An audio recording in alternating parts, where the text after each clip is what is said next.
Welcome to Natural Recovery from Suffering. This is Scott Killaby. This is my podcast.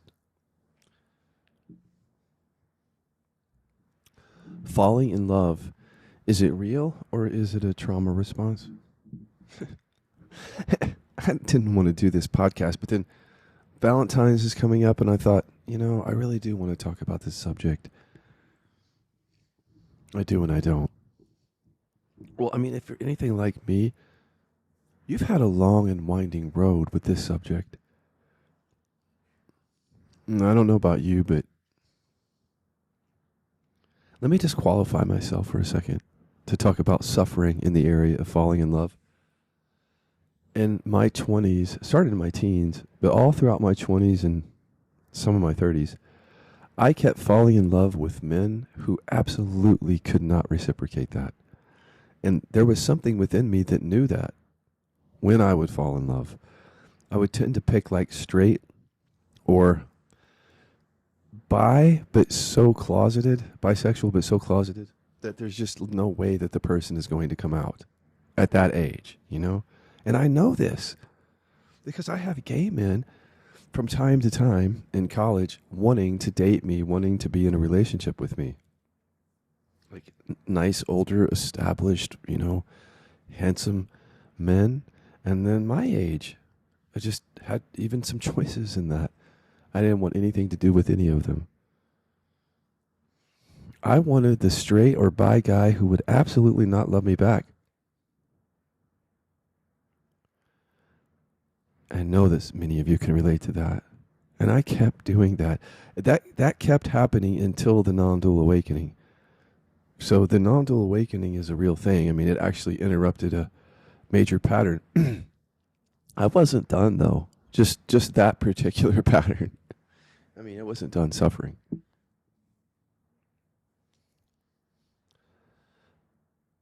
Well, just real quick, how did it break up that pattern? There was something the deficiency story was seen through for the most part. The story, I'm unlovable, which seemed to have a lot to do with picking men who won't love me back so I can feel unlovable. See, that's an unconscious mechanism. If you want to know the very surface reason why you keep going to people who don't love you or can't love you in the way that you want, you probably already know. But the surface reason is, well, pull that person up in your awareness and then just say, what deficiency story comes up for me? Who am I in this relationship? And you'll feel it, something, and then put words to it. Just listen to the words that come up. Like, I'm not good enough, or if it was like mine, it was, I'm unlovable. That's just, frankly, the surface in a way. It's unconscious, and it's good to discover how we feel about ourselves. But why do we feel that way about ourselves? And that's the emotional repression, is I didn't know that for a long time.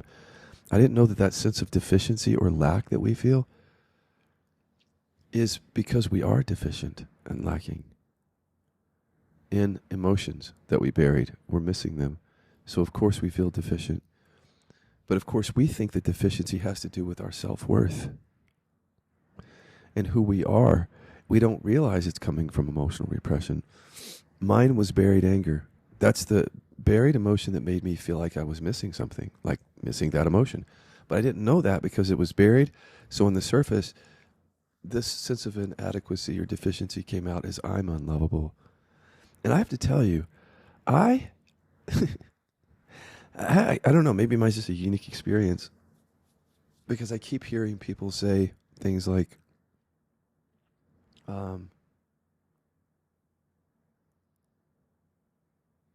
they repress both hurt and anger. Some people, not everybody, actually. There's a lot of people like me. But through college, for example, I would identify with I'm unlovable. I wouldn't have those words for it. But these weren't really repressed emotions that I talk about now. This is like the feeling of woundedness or hurt that comes up when you feel unlovable. If you have that, like in relationship, if you feel unlovable or some deficiency, and you feel hurt or wounded, in different scenarios, it could be that you're an anger repressor. Nobody told that to me. Nobody explained that. But basically, when we get hurt, so to speak, we anger repressors will bury the anger. And then what comes up is safer emotions and a safer identity than what we really are. If we had anger, we would show up differently.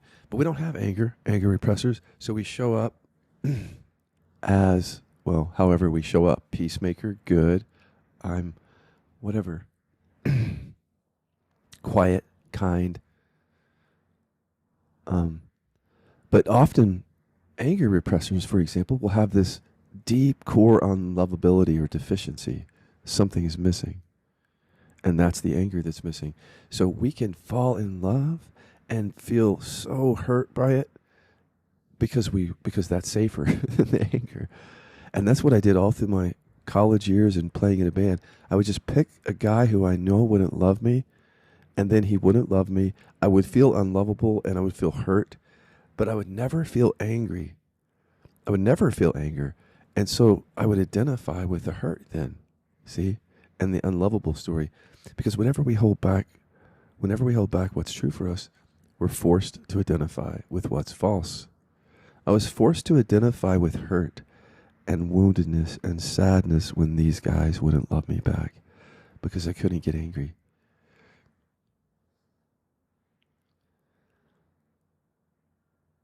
And I suppose many people have that pattern where you just keep falling in love and you feel hurt and heartbroken and the pattern continues. Do you know that comes from emotional repression? You may not, because again, let me tell it to you within my own personal experience, why I trust what I'm saying here. I woke up in 2007 and I thought there would be no way that I could fall in love. I was told by my teachers and others that really falling in love comes from the ego illusion. Meanwhile, many of my teachers were in love or had been in love. And by the way, there are modern teachers who leave their wives and fall in love with another woman or another man, and it's a big scandal in the community. So this whole thing about falling in love, we don't understand it fully yet, because the very teachers who say, well, you don't really fall in love after awakening, some of them actually do. It has to do with unprocessed or repressed emotion. Here's what I mean. If I hold back anger like I did my whole life, then I'm forced to identify with I'm good or have to be good. And then, by the way, if you don't perceive me that way in a particular trigger, then I'm going to feel bad about myself or unlovable. See how the emotional repression is behind the trigger? The reason I'm triggered is because I bury anger and I'm showing up a certain way as good or in whatever way. You say something, do something that doesn't match that or that makes me feel defensive, that buried anger cannot come out, right? So I'm going to defend myself and identify with what is safe there, not anger, but, stories, whatever else. And I might feel bad or unlovable because your perception of me doesn't match who I want you to believe that I am. See what I mean? That's how we get triggered in relationship right there, is believing that we're something that we're not, coming from buried emotions, and then someone hits a button. It may not seem that way, but that's what it is. Believing that we're something that we're not.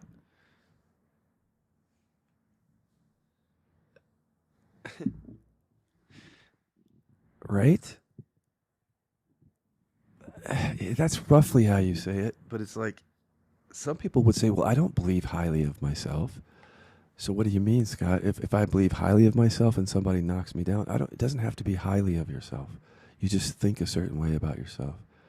So if you're someone who couldn't imagine being responsible for a particular conflict because you don't realize that your buried anger created it, for example, you wouldn't take responsibility when a big trigger happens.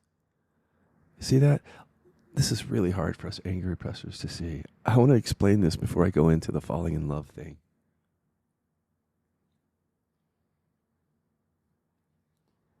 So we get triggered and we hold on to the trigger, right? And we identify with stories and emotions that are safer than what we've buried.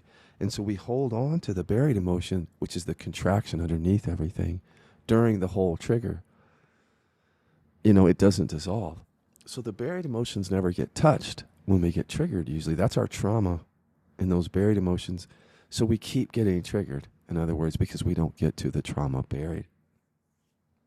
And the triggers happen because we are not being authentic in our lives. We're suffering because instead of being real with each other, we're staying safe and getting love and holding ourselves and our emotions back, which is a recipe for suffering. And if you understand that's where the suffering in relationship comes from, then you can easily understand where falling in love comes from. Because we're drawn to those people that our consciousness needs to kind of work something out from childhood. Some programming around mom or dad and unmet needs.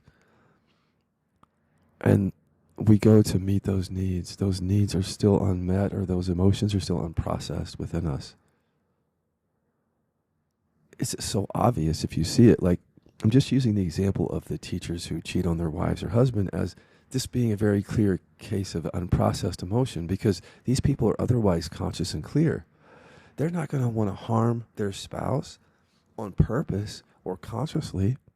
See that? They wouldn't do that in a conscious state.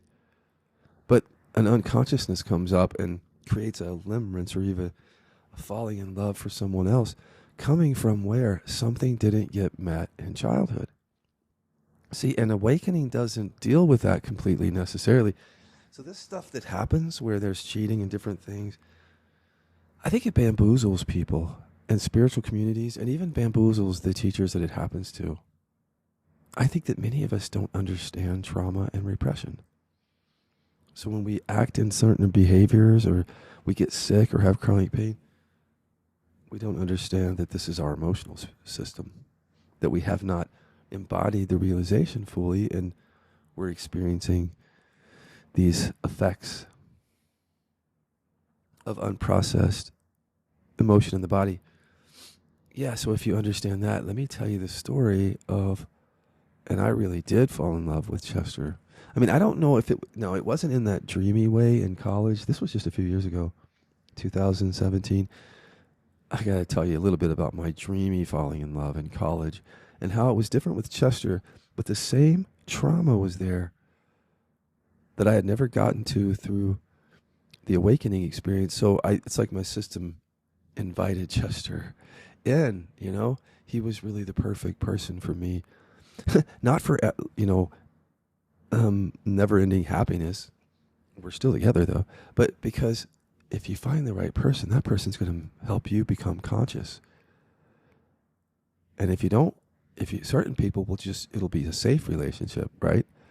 I call those trauma shelters, where two anger repressors, for example, who cannot open to that emotion, or two hurt repressors in a safe kind of shelter, or even sometimes a hurt repressor and an anger repressor somehow in a safe shelter. But when we're not playing it safe, and when our trauma is calling us to someone and we are falling in love, that's something really unique.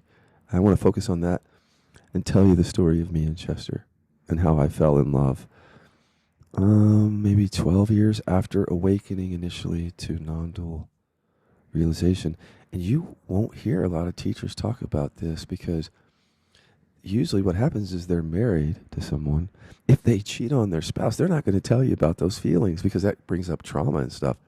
If you're lucky, you'll hear something about it. But I want to talk about it because mine didn't happen that way, but I did fall in love. And I think I fell in love for the same reasons that other teachers do. Whether we cheat on our spouse or not, it's still the same unprocessed stuff that's driving us in that way. Stay tuned. I'll tell you the very short backstory. In my 20s and 30s, as I've said, I kept picking men that wouldn't love me back. And then I finally went into a couple of relationships which were trauma shelters, in the sense that I was with other anger repressors. And the feelings of attraction weren't as deep as they were for Chester in some of those relationships that I finally got into with gay men.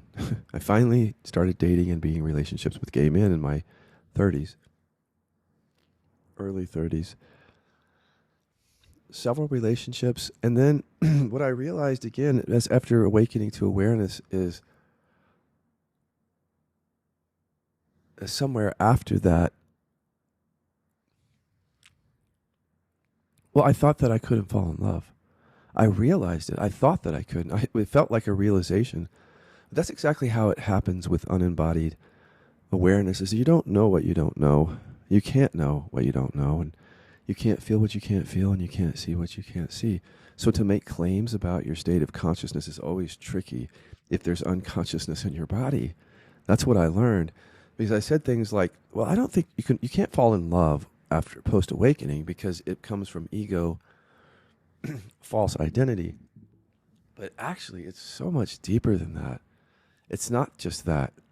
And that's where from my teachers, I didn't get the full download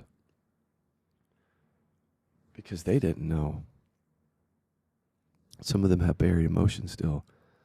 But the falling in love to me doesn't come from the deficiency story of I'm unlovable or not good enough, or it's certainly connected to that, but there's something deeper, which the question is, why do we feel unlovable and deficient and lacking? Because that feeling does lead us to it makes us feel incomplete and lacking, and it makes us long for somebody and someone. That we should pay attention to. Where does that feeling of lack or deficiency come from? And that's why I think all the teachers used to say to me and to you, look, falling in love comes from that sense of separation or lack or deficiency. And if you don't have that deficiency or lack, you can't really fall in love. But it's not quite, it is that way, but it's just so much more subtle than that. Because under the deficiency story or identity is repression. There's a reason why we identify with these stories. Whenever we have to hold back what's true for us to survive, like in childhood, I held back anger and buried anger in femininity. That the fear of femininity was in my body. So I showed up and presented an identity as good, peaceful, and straight acting in the gay community, more masculine than some other gay people, because I had to survive. Though these were my identities on the surface. And again, so if the anger repression made me feel like I have to be good, I have to. I can't get angry. And so I have to be lovable, I have to be peaceful and lovable, because if I'm not, then if I get angry, bad shit can happen. So that's my entire ego structure. It wasn't just I'm unlovable when I have to be good on the surface as identity. It was bearing anger under all that to drive it. That's why I have to be good and the other identities were there. And that's the critical part of this telling, is that piece, because I didn't learn that from my teachers. They landed really on identity, a lot of them.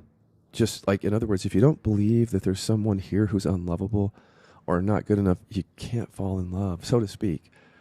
Because it's like it comes from separation, is how they would say. And all of that is true, but they didn't take into consideration trauma and emotional repression and where these deficiency stories are really coming from. The buried stuff. So why is that relevant? Because I'm just going around my business or going about my business post-awakening, like, oh, I can't fall in love, and I'm having sex and I have an open relationship, and I'm living a really liberated life in some ways. I mean, I can do what I want sexually, and I do. And of course, I get into a sex addiction for 3 years because of trauma. But that's already gone at this point. So at this point in my awakening, I'm like 5, 6 years in, 7, 8. And having explored every aspect of my sexuality, really, and feeling very free in that area, I'm thinking, well, because I like to experience and explore. And there's something coming up in me. I notice it's like it's something more than sex. There's this longing for somebody or someone, but I haven't met them. It's just something that it's so vague in my experience, and it's because I'm tapping into repression. And I'm just beginning that process, so I'm poking that bear, and oh shit, here it comes. When I poke that bear of anger repression, I start talking to my husband about how I'm not happy in the marriage. There's nobody there yet. He knows it. And then before I ever met Chester, I left my husband because I knew that relationship was not, I needed to move on, let's just say that. And that has nothing to do with my first husband. He's a great person. But I had to move on. And when I did, and I went with Chester, it was like nothing I had ever experienced before. It was like actually falling for someone and they love you back. I'd never had that experience. I mean, like really falling for someone and they really fall for you back. Because I've had the experience of people loving me and me loving them. But this was like, next level. Like so many of you have experienced. And what was so weird about it is just the timing of it. Because I was feeling really jaded as a teacher in a way. I was like getting tired of the pointing to present because I had emotional repression. And it was obviously creating chronic pain and these issues. And the pointing just simply did not get to it and was a big distraction from the root of suffering in it for a few years there. And I needed to get real. So I think my consciousness just, this is the intelligence of our systems. It's amazing how we find things and people that are exactly perfect for us. And it's like a relationship with Chester or something like that can either be really horrible or really transformative or both. Or even like really toxic or really transformative or both. Because my falling in love really was coming from the trauma that I was opening up to. Or it was very connected to that. The timing of it and everything. And if you hear the reasons that I fell in love with Chester, it'll all make sense to you. And it'll probably help you in your life. But basically, I fell in love with my shadow. That's what happened. And I think that's really what falling in love is. Of course it is these deficiency stories and this sense of lack that we feel, because that comes from repression. But the qualities and traits that I was attracted to in Chester, or quote unquote, really fell for, were his big energy. Because he was a vulnerable emotion repressor. So he could get angry, but I didn't really see his anger in the beginning. Because in the beginning, we show each other the false self, right? We don't show. And I certainly didn't know he repressed sadness and hurt. So he just had a big energy, and I was still in anger repression. And with anger repression, you kind of play it safe or small, or you don't go big with your energy. So I was very attracted to that because I was attracted to my own big energy of anger that I buried and power. But I saw that in him. I didn't understand that the reason that he showed up with big energy is because he had to repress the small or vulnerable emotions.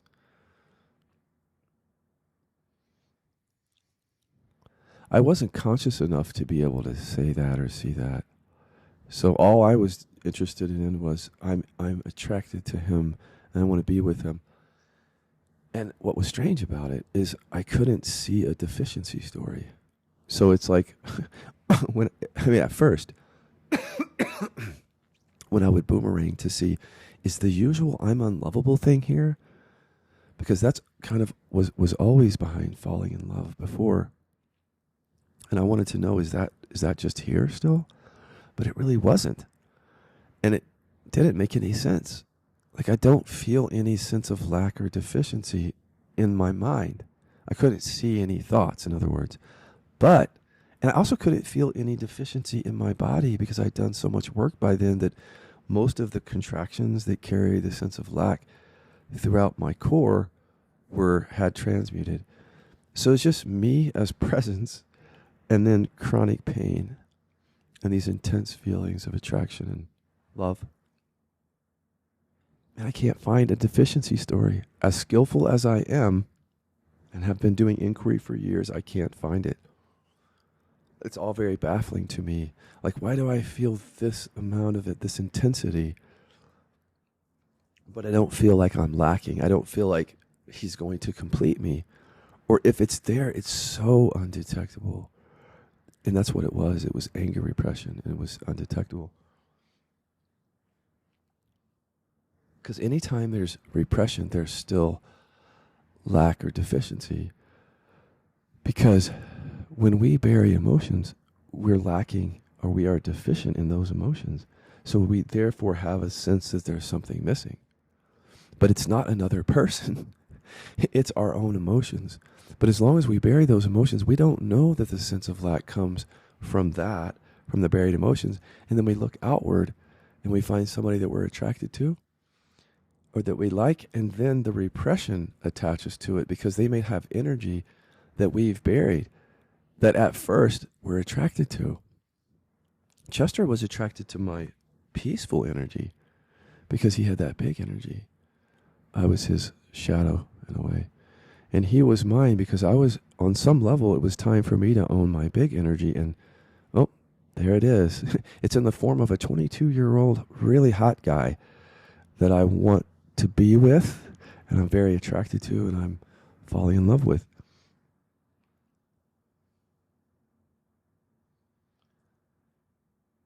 And the whole time I'm falling in love, I don't know that it's connected to anger repression. So I'm just living it out like any of you would. And I'll just tell you this, I wasn't doing a lot of inquiry in the beginning because I couldn't find a deficiency story. Had I found one, I think I would have processed that because I didn't want to go down again that way. I've suffered so much over I'm unlovable that I just wasn't, I don't think I was willing to go down with that. But when I didn't find it, it's like, okay, oh, I need to trust this because there's something else going on. You know, it's not a story. It's not just some identity. Or if it's there, I can't see it. It's too unconscious. So I had to just go for it. But the real reason I went for it is because I was really attracted to him, of course. You know, it wasn't that I have to do this experiment and my awakening process. But that was there. And a curiosity was there as to why this intensity.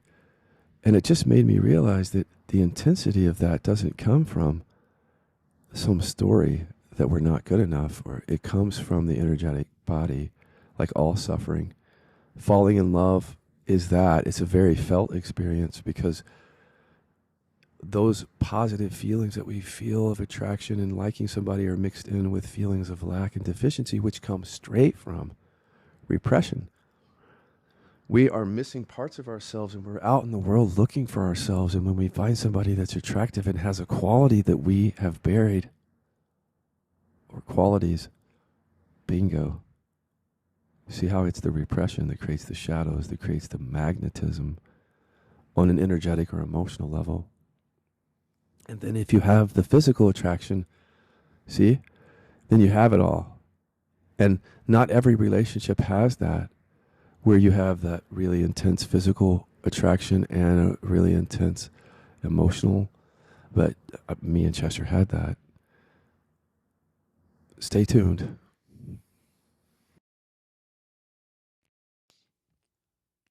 So I hope I've been clear with the kind of takeaways here.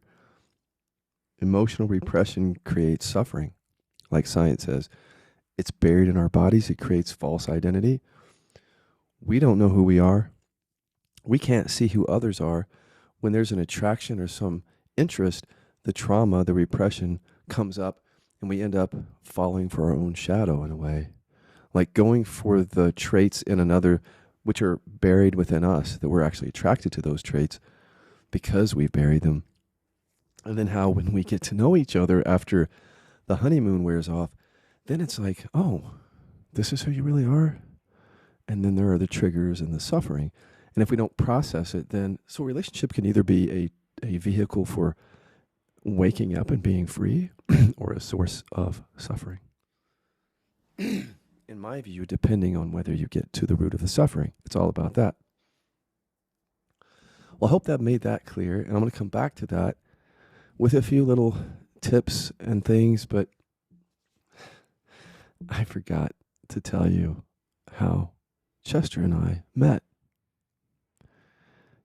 There's been some shame in this story in the past, but there isn't any now, and I want to tell it. And he didn't want me to tell it for a while because it's basically Pretty Woman. If you've seen that movie, was he a prostitute? No, but basically, I didn't think that I could fall in love. I had not felt anything like that really since the awakening experience. No crushes, no limerances, or anything like that. So I was just convinced that the most I could have with another human being would be more like authentic love, but I wasn't looking for that. I'm just being honest with you. I wasn't looking for that. So then I thought, well, what I want is I want to pay for a boyfriend, but I don't want to have a romantic relationship because I can't feel that. And that would be coming from deficiency and everything I told myself. All of this to keep me safe, of course, coming from buried anger. But yeah, it's Pretty Woman. He's on this app. We're both on this app called G Daddy.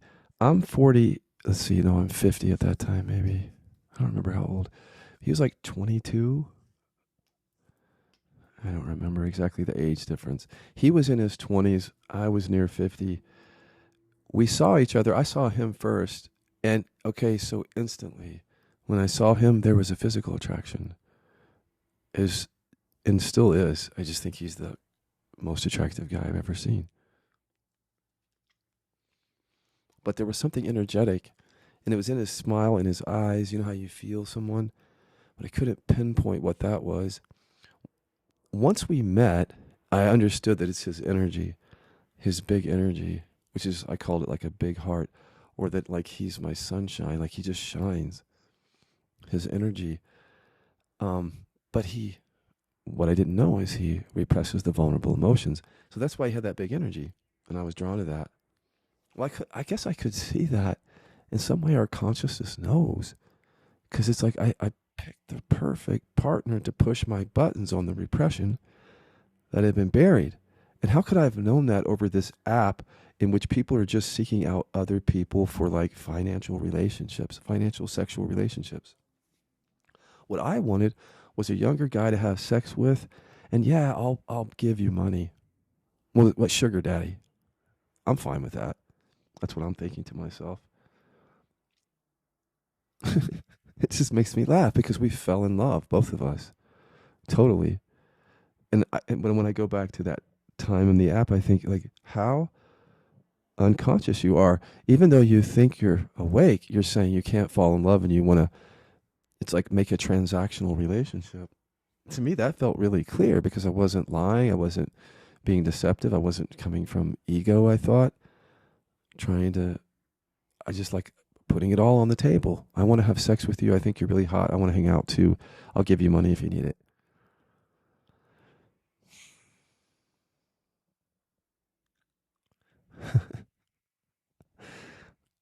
He was all for that, of course. And we didn't fall in love at first. We didn't have that. It took a bit, but once we were around each other, it was just totally mutual. And it stopped being about the sugar daddy thing. And we even had to process because some people saw us as that. And for a while, it was a bit of a energy around it. Like, no, you don't understand. Actually, we really love each other. But that has to do with it being okay to be misunderstood. Or people who like, you're robbing the cradle or you pedophile. All that stuff is just processable. I like younger guys in their 20s. I do not like 15 or 16 or 17-year-old boys with pimples who are geeky, awkward. No. But you give me a 21 to 25 or 28-year-old stud, well, you'd have to be blind in my eyes to not. That's just me. You can tell I've done some work around that because it feels very good to share that with you. My type and how I met Chester and how it was under these circumstances. And then we fell in love. And wow, did we fall. I mean, fall just meant we just knew we really wanted to be together. We enjoyed companionship and friendship and being able to talk to each other and finish sentences and get the other person and get triggered by the other person. And I've never experienced anything like that. And there was codependency because of my anger repression and his sadness or other repression. There were times when I was trying to help him with other addiction or other issues, mental health, when I just needed to do my repression work. But it all started out in a very movie like, literally in LA, if you can imagine, in Malibu. We meet at this really nice seafood restaurant. He comes in. I think he's the greatest thing since the dawn of creation. And he thinks I'm pretty cool too. And that's it. And so it's such a beautiful story if you think about it, like from that standpoint. What if I just stopped telling the story there? Don't we like to tell stories like that? Like our awakening story. I woke up in 1988, and then it's just been awesome ever since. And I'm awesome. But there's no I here. Or, we had this love story. We fell in love, and then ever since it's been great. Thanks for listening. Oh no. There's a little bit more to say here, including what happens when you come out of repression. What happens when you clear your body of repression? If that's responsible for the falling in love thing, do you fall out of love? Stay tuned.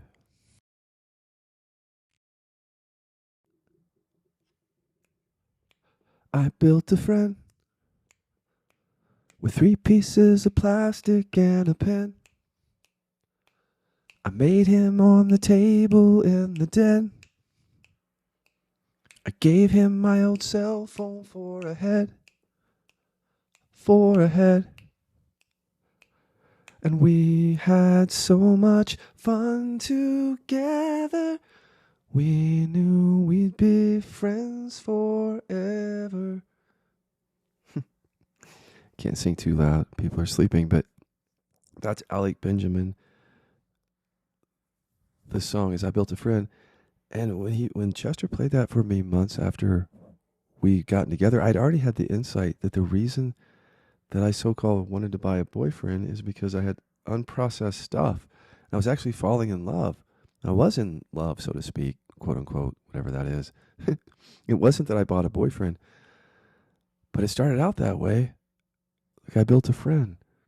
And I connected with that song because in the song, it's like he can't find what he needs anywhere in anybody. And so he builds a friend out of paper and pencil and paper and pen and cell phone. And this becomes his companion for his whole life until the thing gets destroyed while he's in college.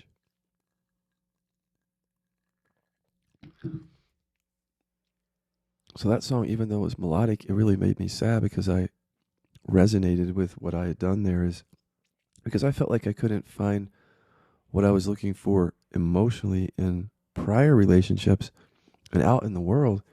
And I thought I couldn't fall in love because of the awakening. I'm just going to buy a boyfriend. And then lo and behold, we fall for each other with an intensity I've never experienced before. Yeah, we're that relationship, actually. Even though we're 28 years apart, when people are with us, they go, oh, yeah, I see that. It's like we're just that couple that where you feel it. And you maybe have that in your life, or you've had that where it's really powerful, But it's the powerfulness of it that can also create the suffering, right? It can be the intensity in the beginning, the attraction and all that, but then also the suffering coming from that same place, the repression. So, whereas I thought that I was just buying a boyfriend. What was really happening is my anger repression was attracted to his big energy in the beginning because I buried my big energy. I was attracted to his youthfulness because during my college years, I denied myself that. I rejected myself and then found other people to reject me so I could never experience what I was looking for. And it feels like I missed something then. So he represented that time period and the youthfulness of that was lost in me or buried. And then his attractiveness was connected to what was buried for me, which was I can't be attractive. That went all the way back to bullying, where I was flirting and having sex with these boys my age, and then they all got together after they knew what gay was, and they came and sort of attacked me for it. Well, not sort of. I was scapegoated, and I learned you don't flirt, don't be pretty, don't be attractive, don't draw attention to yourself. So when I saw someone like that who's so attractive that it's almost like you can't help but look at him, that's my shadow. So all of that was coming from repression. I thought I was buying a boyfriend.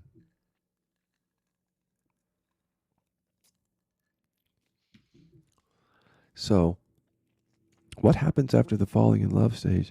Everything you can imagine, right? And more for you and also for me. These relationships that start off with this mutual intensity can be relationships of suffering. And even at the other end of this, or the one end of the spectrum, toxicity. Or can those same relationships that are a source of suffering can become the source of freedom if you get to the repression. If you don't, still going to be suffering there in some way. Because it comes down, it's really simple for me now. Suffering happens by not feeling and expressing what's true for me. It's not about being an awake person or being present or anything like that, which removes us from the fact that we feel. And if we can feel and allow what's true for us, then we are the presence already. Because you have to be present to all your feelings and thoughts. When we get to the buried stuff, that's embodied presence. That's what we're moving into here with this work, is embodied presence, which you can really feel and express what's true for you. And then you no longer contribute suffering. You don't suffer in the relationship. It might mean that there is intensity from time to time of emotion or whatever, but suffering is different, where we're holding on to emotions and not feeling them and expressing them or processing them. That's the suffering. So we have to move out of that stage where we actually became attracted to the person because of what we buried. Think about that. Our falling in love came from, in large part, the repression, what we buried. And it's that very same repression that will produce suffering in the relationship. As we start to see who they really are, or, like Chester's big energy, I saw, well, he can get angry. And that's a negative shadow, or it was, from my anger repression. So what I liked about him, I also didn't like about him as I got to know him. I didn't like myself. That part of myself buried anger.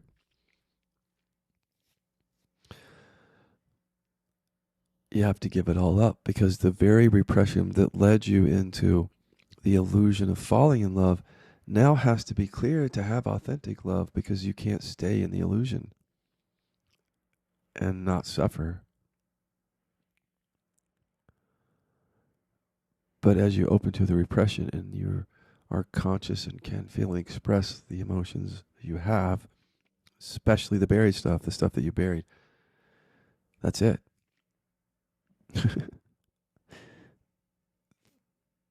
That's where we get clear and we find out, do I want to be here? No. Then we leave. Or do I want to be here? Yes. But I'm going to be myself here, and I'm going to express what's important to me here if I'm going to stay. And I think the real depth of the work, where we get to the authentic love, is actually when we clear this deep fear of being ourselves.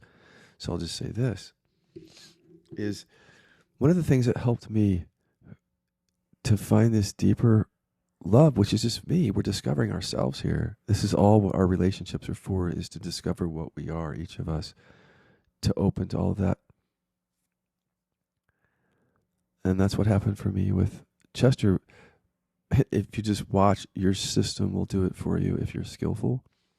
Because I noticed that he would fight. There's the fight, flight, freeze of trauma. I noticed he was much more willing to fight, and he would be angry. And so there's the fight response. I kept seeing it in him.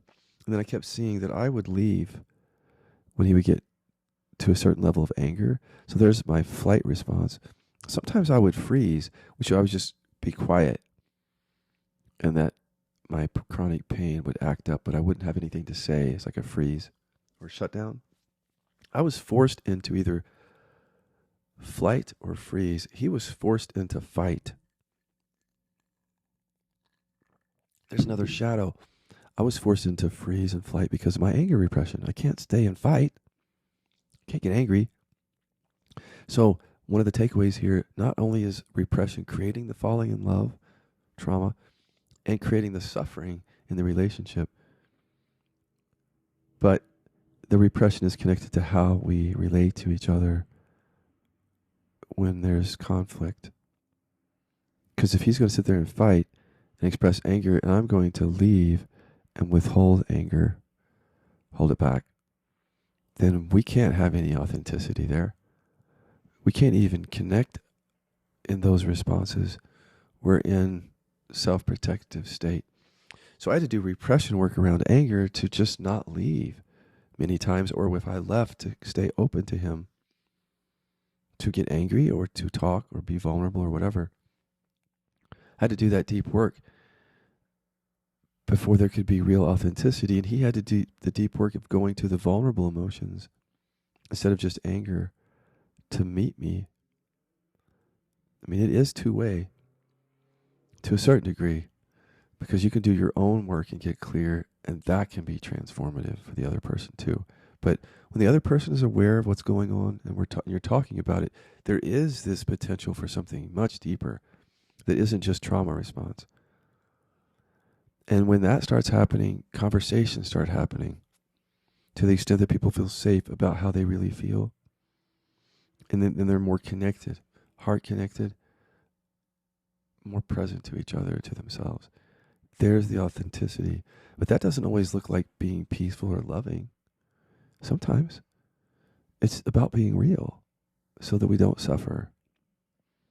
We don't bring suffering to the relationship anymore by just shadowing our stuff out, our buried emotions, or getting triggered into an identity that just keeps us safe from the buried emotions, or identifying with something that gets us love, but we're not being love. We're not being ourselves.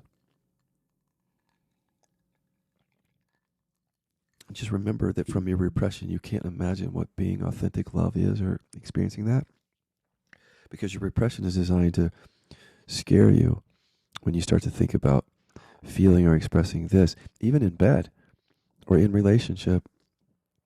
Your system won't show it to you, so you have to process. So your conditioning right now can't experience authenticity. That's why you're listening. You can't just walk in to your partner and say, this is how I really feel. Or you might, but you might shake afterwards or not even be able to do it, even though you want to. That's processing that you have to do. I couldn't either. But if we're serious about relationship, we really have to, because we're bringing the suffering. One of the insights here is that I create my own suffering in this relationship by continuing to respond in similar habitual ways in the face of emotion. And that's why he suffered, or why you suffer, right? It's not the emotions, it's our resistance to them. So when we're just feeling and expressing our emotions, there's no suffering because there's no resistance to them.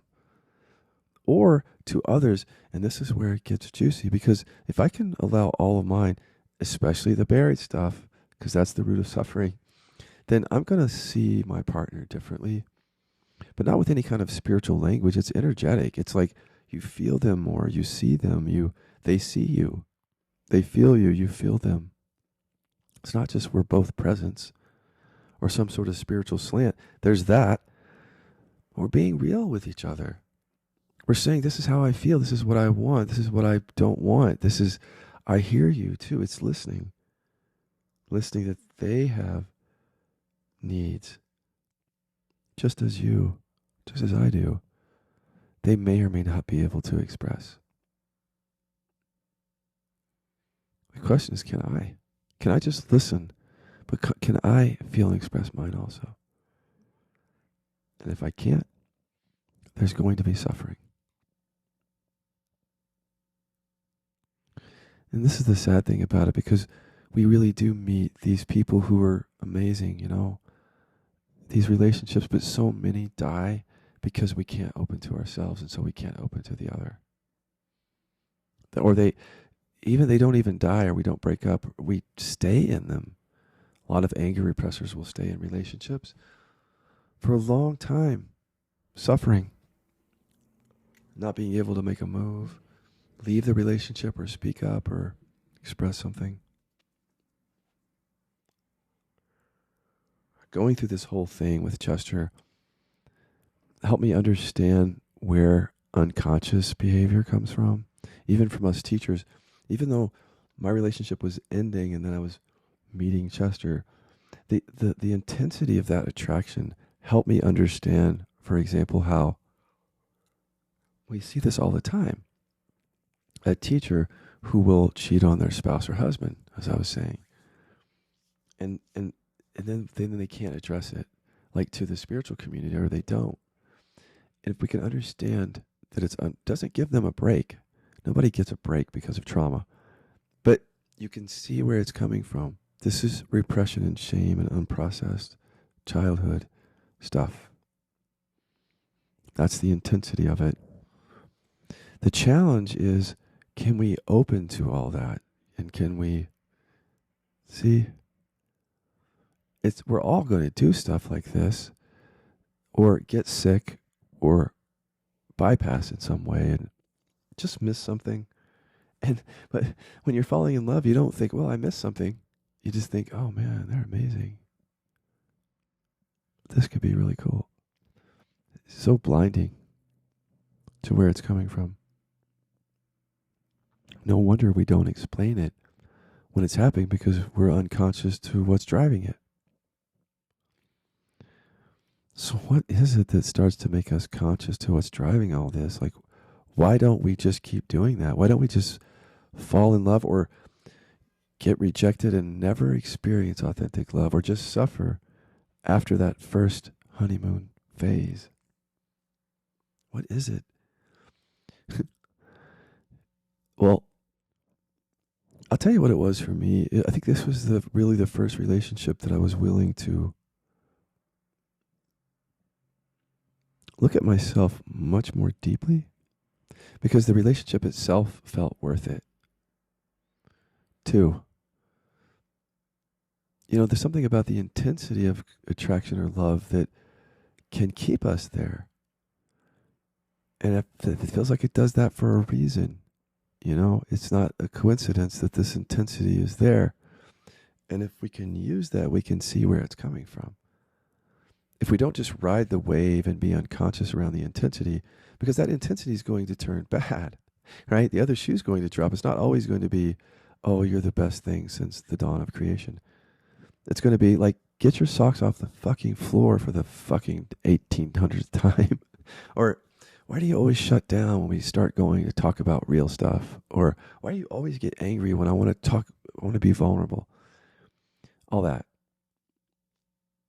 Or just feeling unloved, whatever it is. There's an intensity of suffering too. It's the same intensity coming from the same repression. The intensity of falling in love and the intensity of the suffering afterwards is the same thing.